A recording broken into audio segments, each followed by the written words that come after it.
তাদের নাম থাকবে না বাদ যাবে কি? এসআইআর সম্পূর্ণ অপ্রয়োজনীয় ছিল, প্রথম থেকে আমরা বলছি, এবং কোনো আইন কানুন সংবিধান না মেনে করছে। জ্ঞানেশ কুমার জ্ঞান পাপি, সব বুঝেই করছে, সোজাসুজি আরএসএস এর বই থেকে পাতা তুলে করছে।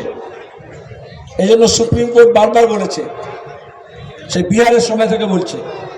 এখন বলা হয়েছিল, যেটা আপনার প্রশ্ন, যে লজিক্যাল ডিসক্রিপেন্সির নামে যাকে তাকে নোটিশ দিচ্ছে, কাকে দিচ্ছে, কেন দিচ্ছে জানাতে হবে। মোবাইলে বলে দিচ্ছিল, খবর পাঠিয়ে দিচ্ছিল চলে আসুন। আজকে আমার স্ত্রীও নোটিশ পেয়েছে, সেটা বড় কথা নয়, কিন্তু বলেছিল ম্যাপিং হয়ে গেলে যাদের 2002-এ নাম আছে, বামফ্রন্ট আমলে যাচ্ছিল, তারা থাকবে, বাকিদের দেখব। কিন্তু যেসব এলাকায় বিশেষত মতুয়া, সংখ্যালঘু সম্প্রদায়, আদিবাসী, মহিলা, প্রান্তিক মানুষ, গরিব মানুষ, সেখানে বেশি বেশি করে নোটিশ দিচ্ছে। ওরা কেন লিস্ট দিল না সুপ্রিম কোর্ট করার পরেও? কারণ ওরা আইন মেনে করছে না। এই এইআরও থেকে বলছে, ডিআরও জানে, ডিআরও বলছে, সিও জানে, সিও বলছে, ইসিআই জানে, আর ইসিআই বলছে রাম জানে। এই রাম না, তাহলে সেই জন্য আমরা বারবার বলেছি কোনো প্রকৃত ভোটারের নাম বাদ দেওয়া যাবে না। আর এখন নোটিশ দিচ্ছে যে তোমার বাবা মার নাম থাকলেও তাদের ঠিকানা বলো। কখনো সম্ভব? মহিলারা বিয়ে হয়ে এক জায়গা থেকে অন্য জায়গায় যায়। আমার ঠাকুমাকে আমি ছোটবেলায় মজা করে জিজ্ঞেস করতাম যে তোমার বাপের বাড়ি কোথায় ছিল, বলতো ওই জিওল গাছের তলায় একবার যেখানে বেশি মাছ উঠেছিল নদীর ধারে, সেইখানে আমার বাড়ি ছিল। আরে যখন ঠিকানা সিস্টেম ছিল না, তাহলে এইটা হচ্ছে অন্যায় হচ্ছে। আমরা এই অন্যায় বিরোধী, কিন্তু এই অন্যায় করতে পারছে কারণ মমতা ব্যানার্জি, তৃণমূল কংগ্রেস পার্লামেন্টে গিয়ে যখন আদবানির সঙ্গে ছিল, ভোটার লিস্টে তারা স্পিকারের মুখের দিকে ছুঁড়ে বলেছিল যেটাতে সব বাংলাদেশি ভোটার আছে। আর আরএসএস বলেছে 2 কোটি ঘুষপেটিয়া আছে, উইপোকা আছে, বাংলাদেশি আছে, ম্যাপিংয়ে পাওয়া যায়নি। তাই এখন আরএসএস বিজেপিকে খুশি করার জন্য সবাইকে, যার নাম বন্দ্যোপাধ্যায়, ব্যানার্জি গণ্ডগোল আছে, তাকেও দিচ্ছে। এটা লজিক্যাল না, ইললজিক্যাল। বিধানসভায় বিল এনে, প্রস্তাব এনে তামিলনাড়ু বলতে পারে, কেরালা বলতে পারে, ওখানে তো এসআইআর হচ্ছে, তাহলে ওরা সাহেস্তা করলো। মমতা ব্যানার্জি কেন বিধানসভায় অধিবেশনে বিল নিয়ে এসে বললেন না যে আমাদের রাজ্যে খাতুন বানান TUN হোক আর TOON হোক, দুটো এক, বন্দ্যোপাধ্যায় হোক আর ব্যানার্জি হোক এক, আদিবাসীদের নামের বানান, মুসলমানদের নামের বানান এরা জানে না, অশিক্ষিত, ভোটার লিস্টে ওরাই ভুল লিখেছে, কেন মানুষকে দোষ দেবে? দোষ তো ওদের। বাবরি মসজিদ যেখানে নির্মাণ হবে সেখানে মাটি পরীক্ষা করা হয়েছে। আর অন্যদিকে বিজেপির বহরমপুরে যে রাম মন্দির তৈরি করবে বলেছে, সেখানে ট্রাস্টের ওয়েবসাইট প্রকাশ করেছেন বিজেপির নেতা সুকান্ত মজুমদার। মুর্শিদাবাদে একদিকে মন্দির, একদিকে মসজিদ, তাহলে কি ধর্ম নিয়ে? যখন প্রথমে বাবরি মসজিদ, রাম জন্মভূমি নিয়ে বিবাদ শুরু হয় এই 3-4 দশক আগে, তখন বিজেপি বলেছিল এটা রাজনীতির বিষয় না, এটা ধর্মের বিষয়, আমরা নেই। তারপরে যেই বাজার গরম হয়ে গেল, তখন আদবানি রথযাত্রা করে বিজেপি ঝান্ডা নিয়ে এলেন এবং তারপর বললেন আমাকে ভোট দিতে হবে। জ্যোতি বসু তখন বলেছিলেন, এখন আমরা বলছি ধর্মের সঙ্গে রাজনীতি মেশাবেন না। বেকারি, দারিদ্র, অশিক্ষা, কৃষকের ফসলের দাম, জমি, যে চাষ করে তার অধিকার, যে মাছ ধরে তার জলের অধিকার, এটা হচ্ছে লড়াইয়ের প্রশ্ন। কল কারখানা, রাস্তাঘাট, যারা এটা করছে না তারা এই 26-এ নির্বাচনের আগে মন্দির মসজিদের নামে করছে। আর এই মন্দির, মসজিদ, গুরুদ্বারা, গির্জা আগেও ছিল, পরেও থাকবে। ওটা যারা ধর্মবিশ্বাসী মানুষ তারা নিজেরা করবেন। এটা কোনো দলের, কোনো প্রধানমন্ত্রীর, কোনো মুখ্যমন্ত্রীর, কোনো রাষ্ট্রপতির এখতিয়ারের মধ্যে পড়ে না। আমরা এই জন্যই বলছি এগুলো হচ্ছে ওপর চালাকি। পুলিয়াতে কৃত্তিবাসের মূর্তি উদ্বোধন করেছেন এবং তার সঙ্গে পরিবর্তন সংকল্প সভা। আবার ওখানেই শান্তিপুরের অযোধ্যায় রাম মন্দির নির্মাণে একটা কথাও বলেছেন। এই বিষয়টা নিয়ে কি বলবেন? আজ তুমি জোর করে আমাকে পালাচ্ছ কারণ এটাই তো বললাম যে তোমাদের দিয়েও ভোট পর্যন্ত বেকারের কাজের প্রশ্ন, DCR-এর প্রশ্ন, জালিয়াতির প্রশ্ন, দুর্নীতির প্রশ্ন, এইগুলোকে ভুলিয়ে দিয়ে শুভেন্দু, সুকান্ত ওই বলেছে, মন্দির বলেছে, রাম বলেছে, লক্ষণ বলেছে, সীতা বলেছে, তার গল্প শোনাবে। 7 কাণ্ড রামায়ণের গল্প পড়বে না, এক কাণ্ড কথা বলবে, এই তৃণমূলের চোরচোরটাদের তাড়িয়ে এখানে একটা বামপন্থী সরকার তৈরি করতে হবে। জ্বালানি সংগ্রহ করতে গিয়ে কুচবিহারে নাবালিকা ধর্ষণ হয়েছে, তাহলে মেয়েরা দিনে দুপুরে নিরাপত্তা কোথায় পাচ্ছে? এটাই আসল প্রশ্ন।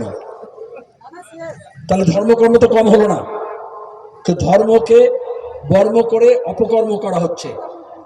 বীরভূমে আদিবাসী ছাত্রী হোক আর কুচবিহারেই হোক, সরস্বতী পুজোর দিন বাচ্চা ছেলে পার্কে গেছে, সেখানে পার্কে এমন জালিয়াতি তো তোলাবাজি টাকায় করেছে রায়গঞ্জে, সেখানে তার ওই লোহা লক্কর লেগে মারা গেছে ছোট বাচ্চা।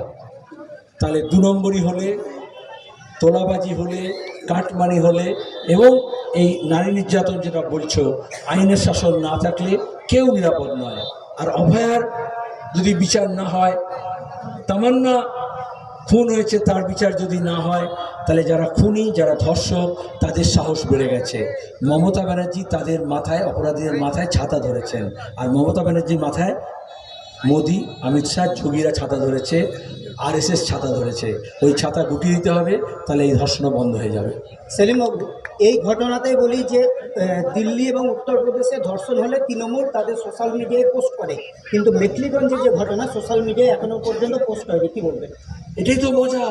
তৃণমূল অপরাধ করলে বিজেপি বলবে দেখো কি হচ্ছে, বিজেপি অপরাধ করলে তৃণমূল বলবে দেখো কি হয়েছে। আবার বিজেপির যে ধর্ষণ করবে, যেমন আমরা হাতরাসে দেখেছি, যেমন আমরা জম্মুতে দেখেছিলাম আসিফা কাণ্ডে, যেমন বিলকিস বানুর ক্ষেত্রে দেখেছি, সেই অপরাধীকে বিজেপি মালা পরাবে জামিন পেলে। আর তৃণমূলের অপরাধীরা যখন ধরা পড়বে, তারপরে যখন বেরিয়ে আসবে, তখন তৃণমূল তাকে মালা পরাবে। তারপরে বিজেপি তৃণমূলের রাজত্বে ভাগ হচ্ছে বিজেপি তৃণমূলের নামে, কিন্তু অপরাধীরা কিন্তু পোয়াবার হচ্ছে। বিজেপির অপরাধী আর তৃণমূলের অপরাধী দুজনেই শেল্টার পাবে, এই জন্য এই দুজনকেই কবরে পাঠাতে হবে। আজকে বিশ্ব ভোটার দিবস, অথচ সেই ভোটারদেরই হয়রানি হতে হচ্ছে এসআইআর কেন্দ্রে, কী বলবেন? ইলেকশন কমিশন সাধারণ মানুষের বিরুদ্ধে যুদ্ধ ঘোষণা করেছে, আর এই হয়রানি করছে। কালকে আমি দেখলাম, পরশুদিন বেলডাঙ্গায়, তার আগের দিন হাজার হাজার লোক, রাস্তা অবরোধ হয়ে গেছে, এত লোক রাস্তায় নেমেছে। তাহলে এই হয়রানি কেন হচ্ছে? আজকে দিল্লির সরকার হোক, মোদি হোক, অমিত শাহ হোক, RSS হোক, জ্ঞানেশ কুমার হোক, এই যে বাংলার মানুষকে হয়রানি করছে, এই সাহস পেল কোত্থেকে? যখন জ্যোতি বসু ছিল, যখন বুদ্ধদেব ভট্টাচার্য ছিল, তখন ইলেকশন কমিশনের এই সাহস হয়নি ভোটারদের নাম কেটে দেবে। কিন্তু নবান্নে চোর বসেছে, ডাকাত বসেছে, ধর্ষক বসেছে, তাই আজকে বিজেপির এত সাহস বেড়েছে। তাহলে এই চোর দর্শকদেরকে তাড়ালে বিজেপিরও সাহস কমে যাবে, ইলেকশন কমিশনও পুনর্মূষিক ভব হয়ে যাবে। আমার আরও একটা প্রশ্ন সেলিমবাবু, সেটা হচ্ছে 2019-এ তৃণমূল থেকে আসা মুকুল রায়কে বিজেপি ইশতেহার কমিটির মাথা করেছিল। এবারও গতকালকে যে 26-এ ইলেকশন, তাতে ইশতেহার কমিটির মাথা করা হয়েছে তাপস রায়কে। তাহলে কি তৃণমূল ঘরানার সব কিছু ফাঁস করার যে চক্রান্ত, সেটা বিজেপি তাদের পুঁজি করতে চাইছে ইশতেহার? এত চক্রান্ত কেন করছো? যাহা নবান্ন তাহাই 56, যেটা বিজেপি লেখে সেটাই তৃণমূল লেখে। ইশতেহার দেখাবো? গত 25 বছর ধরে বিজেপির আর তৃণমূলের, মমতার মুখের কথা নয়, তাদের ইশতেহার খুলে দেখো, দুটোই RSS এর লেখা। আর এই জন্যই তৃণমূলের ইশতেহার RSS লিখে দেয়, আর বিজেপির ইশতেহার তৃণমূল লিখে দেয়। কারণ মুকুল রায় অনেক আগে বলে দিয়েছে, যাহা বিজেপি তাহাই তৃণমূল। জলপাইগুড়িতে একটা শিশুর কাটা মুন্ডু জলপাইগুড়ি মেডিকেল কলেজে নিয়ে ঘুরে বেড়াচ্ছে, মুখে কুকুরের মুখে সেই সদর মাথা। এই স্বাস্থ্য ব্যবস্থা নিয়ে কী বলবেন? স্বাস্থ্যমন্ত্রীকে, মমতা ব্যানার্জি, স্বাস্থ্য দপ্তর কারা চালায়? মমতা ব্যানার্জি গত কয়েক বছর ধরে কি বলে এসছে? Multi super speciality hospital. এখন আর বলে না। ডাক্তার নিয়োগ হচ্ছে না সুষ্ঠুভাবে। ডাক্তাররা যখন আন্দোলন করছে, সেটাকে দমন করার জন্য তাদের পোস্টিং এদিক ওদিক করে দিচ্ছে। সব হাসপাতালগুলো, সরকারি হাসপাতালগুলো শুধু রেফারেন্স হচ্ছে, প্রাইভেট হাসপাতাল, নার্সিংহোমের রমরমা হচ্ছে, স্কুলগুলোরও তাই অবস্থা হচ্ছে। আর সেই জন্য দাঁড়িয়ে কখনো বারাসাত হাসপাতালে চোখ খুবলে নিচ্ছে ইঁদুর, কখনো মুন্ডু নিয়ে ঘুরে বেড়াচ্ছে জলপাইগুড়িতে, কখনো মেদিনীপুরে ভেজাল স্যালাইনে মারা যাচ্ছে রুগী। জলপাইগুড়ি তো নর্থ বেঙ্গল মেডিকেল কলেজেও মারা গেছে। তাহলে দুর্নীতি যখন গ্রাস করে, অনেকে মনে করে দুর্নীতি হচ্ছে বোধহয় শুধু পাথর খাদানে আর বালি খাদানে আর কয়লা খাদানে, তাহলে দুর্নীতি মানুষের শিক্ষা এবং স্বাস্থ্যর রন্ধ্রের মধ্যে ঢুকে গেছে এবং তার জন্য সাধারণ মানুষের উপর এই অসুবিধাটা হচ্ছে। এটা কুকুরের দোষ নয়, এই কুকুরদের রানী যিনি 14 তলায় বসে আছেন তার দোষ। গত বিধানসভায় যেটা দেখা গেছিল বামেদের সাথে আইএসএফ এবং কংগ্রেসের জোট হয়েছিল, এবার 26-এর বিধানসভায় কি হুমায়ুনের সাথে জোট দেখা যাবে আপনাদের? কোথায় বললে আইএসএফ, কোথায় বললে কংগ্রেস, কোথায় বললে হুমায়ুন? এবার 26-এর একটু বিধানসভা স্পষ্ট করো। এবার 26-এর বিধানসভায় কি হুমায়ুনকে জোটে দেখা যাবে আপনাদের? আমরা আকবর, হুমায়ুন, বাবর, অশোক, বিক্রমাদিত্যদের সঙ্গে জোট করি না, আমরা রাজনৈতিক দলের সঙ্গে জোট করি। তো এটা পরিষ্কার করে বলো কোন রাজনৈতিক দলের সঙ্গে হবে, কোন দলের সঙ্গে হবে না, আমি বলবো। না, বলছি আজকে তো অজিত চৌধুরী আসার কথা ছিল, হ্যাঁ, তারপরে সেই প্রোগ্রাম আর হয়নি। তাহলে কি কংগ্রেস আর সিপিএমের মধ্যে বা বামের মধ্যে যে জোট ছিল সেই জোটটা কি থাকছে নাকি না সামনে ভোটে অন্যরকম ছবি? অত বেশি পড়তে হবে না, সামান্য যেটা আছে সেটাই হবে। আমি রামকে বলবো, রাম বলে দিক উত্তরটা, নাহলে আমি বলতে পারি, রামও বলতে পারে, একই হবে। আমার কাছ থেকে শুনতে চাইছে। এখানে যখন রামপুরহাটে সমাবেশ ডাকা হয়েছে, এখানকার মানুষ চাইছিলেন, এর আগে একবার এরকম হয়েছিল, আমি অধীরবাবু একসঙ্গে মিটিং করেছিলাম, তাহলে এখানে যাতে নওশাদ সিদ্দিকী, অধীর চৌধুরী এবং মোহাম্মদ সেলিম একসঙ্গে আসুক। তার মানে হচ্ছে রাজ্যের মানুষ চাইছে যে বিজেপি তৃণমূল বিরোধী শক্তি এক জায়গায় এসে দাঁড়াক। এজন্য আমরা যোগাযোগ করি, রাম নিজে যোগাযোগ করে অধীরবাবুর সঙ্গে, আমি নিজে নওশাদ সিদ্দিকীকে জানাই।